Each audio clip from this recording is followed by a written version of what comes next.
Hey, I'm Christopher John Farley, a senior editor at the Wall Street Journal. My guest today is Sanaa Lathan. She's the star of the new show, Shots Fired. Thanks for coming to the Wall Street Journal. It's my pleasure. Thank you for having me. Now, you had a connection to the creator-director of Shots Fired even before the show. Tell me a bit about that. Well, Gina Prince Bythewood wrote and directed Love and Basketball, which we did almost 17 years ago, which was, such an amazing experience for me. It was my first starring role, and it was her first movie that she directed.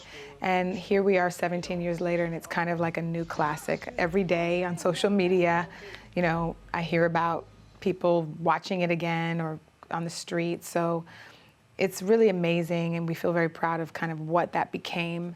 And we really became friends over the years, and we were looking for something to do together for many years. And here we are with Shots Fired. Finally, it came together. It's Ash Aquino, my investigator. Hi. How long you been on the job? 2 years patrol.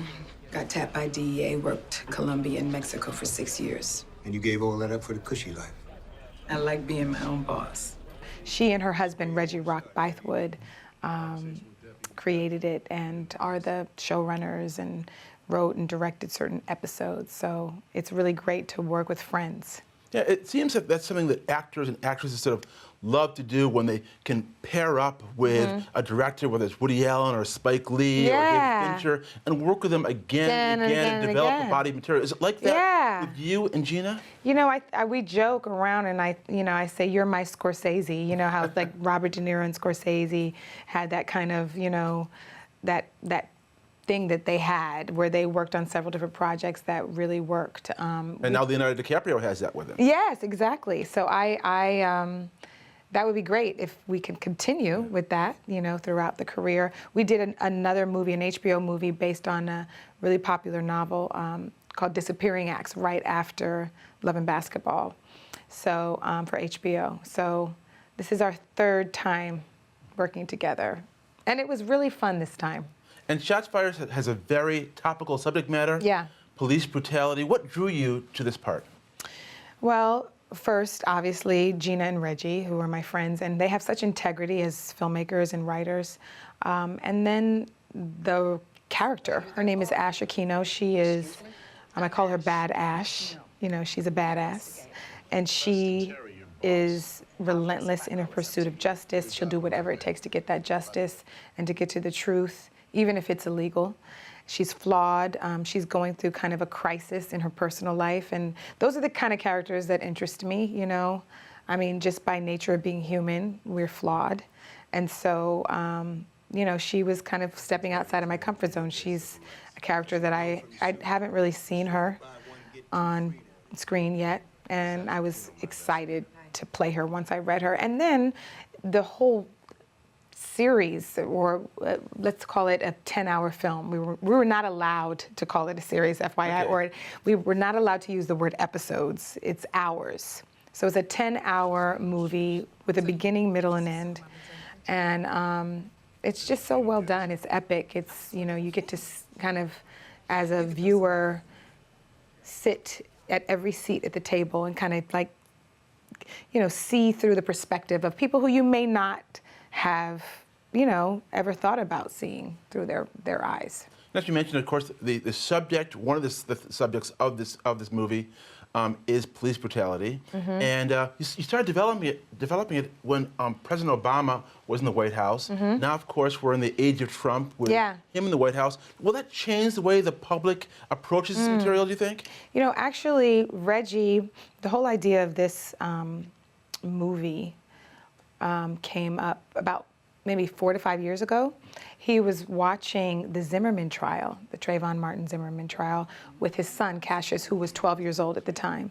And Cassius was in tears when Zimmerman got off. He's like, why? This is so not fair. Why is this happening? And so Reggie kind of started with showing him a documentary on Emmett Till, just to kind of give him, the beginnings of an education of race in America.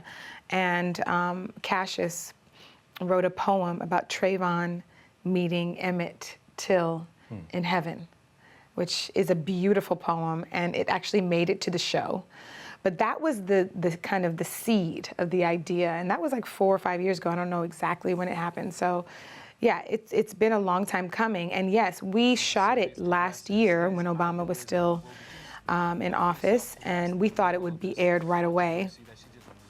We were kind of a little disappointed that it didn't get on the air right away, but it's actually, I think, even better now, knowing, you know, how divided we are and how many, you know, racial, I mean, it's like, it's all coming to the surface right now with this administration.